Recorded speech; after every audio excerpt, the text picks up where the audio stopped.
Si vous preniez toute l'histoire de notre univers, soit 13,8 milliards d'années, et que vous la compressiez en une seule année civile, 365 jours, à quoi cela ressemblerait-il? Quand notre Soleil se formerait-il? Et la Terre? Et peut-être le plus intéressant, quand les humains entrent-ils en scène? À cette échelle, une seconde équivaut à 437,6 ans. Alors revenons au début, le 1er janvier. Il est minuit le 1er janvier et notre calendrier cosmique vient tout juste de commencer. Et il a commencé par une explosion. L'univers tel que nous le connaissons a commencé avec le Big Bang. Un point unique, infiniment chaud et dense, a commencé à s'étendre rapidement. Cette expansion a fait croître notre univers plus vite que la vitesse de la lumière en une infime fraction de seconde. À ce moment-là, l'univers était trop chaud pour que les particules subatomiques se forment. Avec le temps, il allait se refroidir, permettant finalement la naissance des quarks et des électrons, les éléments constitutifs de la matière. Ces quarks formèrent ensuite les protons et neutrons que nous voyons aujourd'hui, les particules qui te composent, toi et moi. 14 minutes et 28 secondes après le début de notre année, l'univers s'est enfin assez refroidi pour que les électrons soient capturés dans l'orbite des noyaux atomiques. Cela forme les tout premiers atomes, l'hydrogène et l'hélium. Lorsque cela s'est produit, la toute première lumière de notre univers a été émise. Le rayonnement fossile micro-ondes que nous pouvons détecter aujourd'hui. Mais il n'y avait pas encore d'étoiles. Cet événement a d'abord rempli l'univers d'une faible lueur orange, qui allait durer environ 3 millions d'années avant de passer à des longueurs d'onde non visibles, laissant l'univers dans l'obscurité totale pendant des millions d'années. L'univers entre alors dans ce que l'on appelle les âges sombres. Il n'y a aucune lumière créée dans l'univers.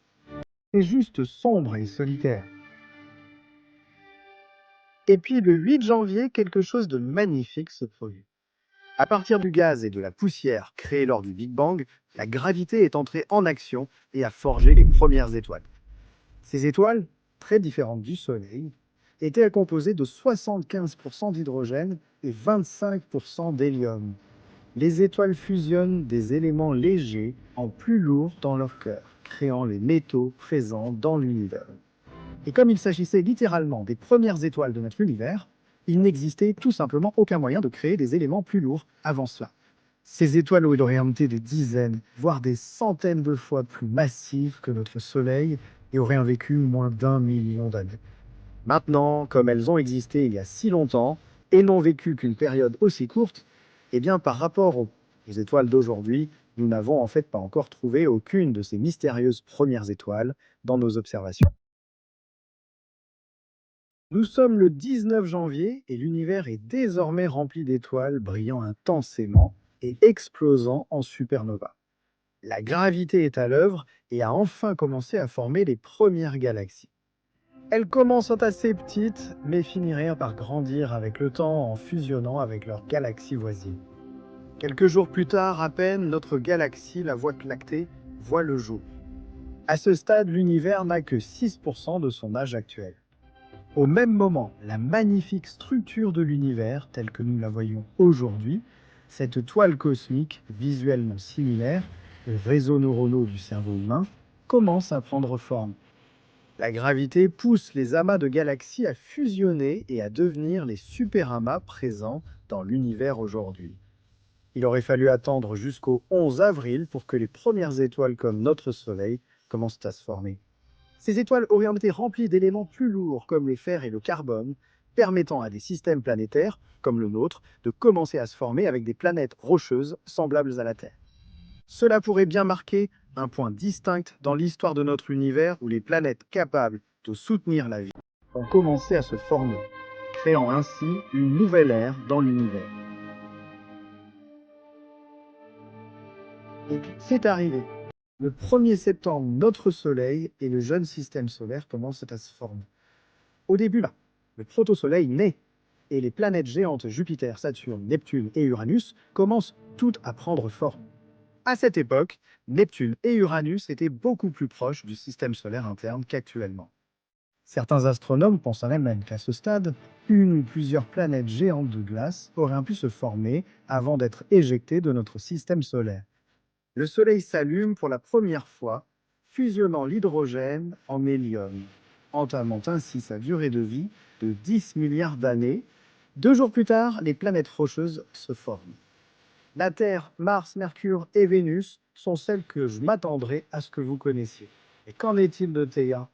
Theia était une planète de notre système solaire qui avait la taille de Mars, peut-être destinée à devenir une seconde Terre.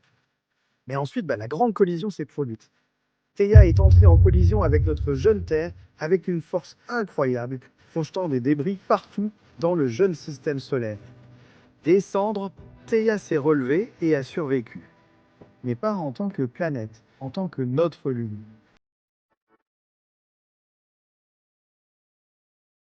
Il faudrait encore 22 jours de croissance sur notre Terre, des cycles constants d'éruptions volcaniques, d'âges glaciaires et d'événements sismiques avant que quelque chose de magique ne se produise. Pour autant que nous le sachions, pour la toute première fois dans tout l'univers, la vie est apparue dans les profondeurs des océans de notre jeune planète. La théorie principale affirme que la vie est d'abord apparue près de ces cheminées volcaniques au fond de l'océan. Les pressions extrêmes, les fluides volcaniques et l'eau de l'océan auraient pu réagir avec les minéraux pour former les premières de molécules organiques, base de la vie sur Terre. Les premières formes de vie sont nées des prokaryotes unicellulaires. Ces mêmes conditions existent aussi ailleurs dans l'univers. En fait, elles sont même présentes aujourd'hui dans notre système solaire. La lune de Saturne, Encelade, et la lune de Jupiter, Europe, sont connues pour posséder d'immenses océans liquides enfouis sous leurs épaisses croûtes de glace. Qui sait, la vie apparaît peut-être en ce moment dans les océans de ces lunes, comme sur Terre autrefois. Ou peut-être que cela s'est déjà produit. À l'approche de la fin de l'année, certaines étapes importantes sont franchies. Le 3 octobre, les premières bactéries photosynthétiques commencent à apparaître. Elles absorbent d'abord la lumière infrarouge au lieu de la lumière visible et produisent du soufre, pas de l'oxygène. Plus tard dans le mois, le 21 octobre, un tout nouveau micro-organisme appelé cyanobactérie commence à faire quelque chose de magnifique. Il utilise la lumière du soleil, le dioxyde de carbone et l'eau pour produire sa nourriture grâce à la photosynthèse. Le sous-produit est l'oxygène, et c'était la clé. Notre réserve d'oxygène n'a cessé de croître. Elle a d'abord rempli les océans avant d'alimenter notre atmosphère. C'était le grand événement d'oxydation qui a fourni l'air que nous respirons. La vie commence à progresser rapidement. Les microbes commencent à vivre ensemble pour former des formes de vie avancées jamais vues auparavant. Enfin, nous sommes le 17 décembre, à environ une semaine de Noël, et les poissons commencent enfin à évoluer dans les océans. Ils développent des crânes et des vertèbres. Tôt le matin du 20 décembre, à 2h15, les premiers requins commencent à nager dans les vastes océans. 19 heures plus tard, les premiers arbres surgissent sur Terre. Cela correspond à 30 millions d'années après les requins. Je veux dire, tu peux y croire? Les requins ont en fait précédé les arbres sur la planète de 30 millions d'années. Le 22 décembre marque une journée importante. La vie commence enfin à évoluer lentement pour quitter l'eau. C'est la première étape vers la formation des vastes groupes d'animaux que nous voyons aujourd'hui sur Terre. 4 jours après, dinosaures et premiers mammifères naissent. Ils commencent à dominer la Terre et à se répandre partout. À peu près à la même époque, l'ancien supercontinent Pangée se divise, formant les tout premiers signes des continents que nous voyons et sur lesquels nous vivons aujourd'hui. Le 30 décembre, la veille du réveillon du Nouvel An. À 6h38 du matin, le tueur de dinosaures frappe la Terre. L'astéroïde frappe le golfe de l'actuel Mexique à 20 km par seconde, créant un cratère d'impact de plus de 170 km de large. Il anéantit complètement la région environnante avec la force de 10 milliards de bombes atomiques de taille similaire à celles utilisées pendant la Seconde Guerre mondiale sur le Japon. Cette quantité d'énergie crée un enfer capable de brûler instantanément des plantes à des milliers de kilomètres de là. Des tremblements de terre et des tsunamis déciment l'ensemble du globe. Mais c'était le moindre de leurs soucis. De minuscules particules de roches et de débris ont été projetées dans l'atmosphère terrestre, créant une fine couche de suie tout autour du globe. Bien que cette couche de poussière et de roche ne fasse qu'un dixième de pouce d'épaisseur, elle a été surchauffée par l'énergie cinétique de l'explosion. Cela a provoqué une pluie de feu, réchauffant rapidement l'atmosphère. Toutes les créatures sans qui n'étaient pas sous terre ou sous l'eau, essentiellement tous les dinosaures, auraient rapidement succombé à la chaleur et seraient mortes. Une épaisse couche de suie a enveloppé le globe, bloquant presque toute la lumière du soleil sur Terre pendant des années. Cela a entraîné une forte baisse des températures, aggravant une situation déjà critique pour les créatures survivantes. 75% de toutes les espèces sur Terre ont disparu. Une population entière et diversifiée de créatures qui ne sera plus jamais revue. Et heureusement pour toi et moi, nos lointains ancêtres mammifères faisaient partie des rares survivants. Maintenant, pour replacer cela dans le contexte de notre calendrier cosmique, tout cela se passe alors qu'il ne reste que 42 heures dans l'année. Nous avons 42 heures pour passer de cette scène horrible à toi, assis ici à regarder cette vidéo aujourd'hui. Et ce qui va se passer ensuite va changer ta perspective sur la vie pour toujours. Tu es prévenu. 6 heures, c'est plus tard. À 12h59, le même jour, le 30 décembre, nos premiers ancêtres singes apparaissent. Les bases de l'évolution humaine sont posées. Le 31 décembre, le dernier jour de l'année, la veille du Nouvel An. C'est ici que les choses commencent vraiment à s'accélérer. Tu es prêt? 10h15, 15 à des équins. L'humanité émerge en Afrique. Une heure après, à 11h36, 19h, les premiers Homo sapiens naissent.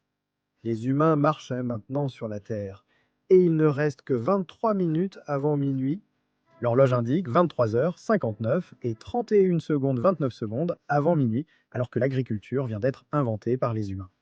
Le blé a marqué le passage de la chasse-cueillette à l'agriculture et à la sédentarisation. Il reste 14 secondes avant minuit et les humains viennent tout juste d'inventer la roue et l'écriture en Mésopotamie. Il reste 12 secondes avant minuit et les pyramides égyptiennes viennent d'être achevées. Il reste 7 secondes avant minuit et les anciens philosophes grecs comme Archimède et Platon sont en vue.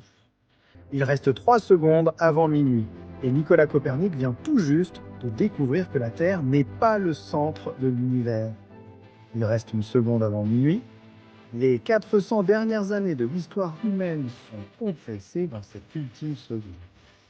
Cela signifie que, dans notre karma cosmique, la dernière seconde de l'année inclut Galilée inventant la lunette astronomique et observant l'espace pour la première fois. La formulation des lois du mouvement et de la gravité par Newton, la découverte de l'électricité. Darwin découvre l'évolution, Einstein la relativité. La structure de l'acide désoxyribonucléique était trouvée. La Première Guerre mondiale a lieu, la bombe atomique est utilisée pendant la Seconde Guerre mondiale. Tes parents se rencontrent. Les premiers téléphones sont créés, l'Amérique est fondée, Pluton est découverte, la première grève du cœur a lieu. La chute du mur de Berlin, ta naissance. La guerre froide, la Renaissance. Toutes les œuvres de Mozart et de Beethoven, ta première fois où tu es tombé amoureux, première photo, première vidéo, première upload sur YouTube, première intro de Sauce, première vidéo d'astrophobie. Toi en train de regarder cette vidéo d'astrophobie. Tout cela en 1 seule seconde. C'est une question de perspective. Si vous avez apprécié du contenu comme le mien et que vous voulez en apprendre davantage sur l'un de ces sujets super intéressants, cliquez sur le lien en haut de la description ou rendez-vous sur brillant.org par /astrocobie.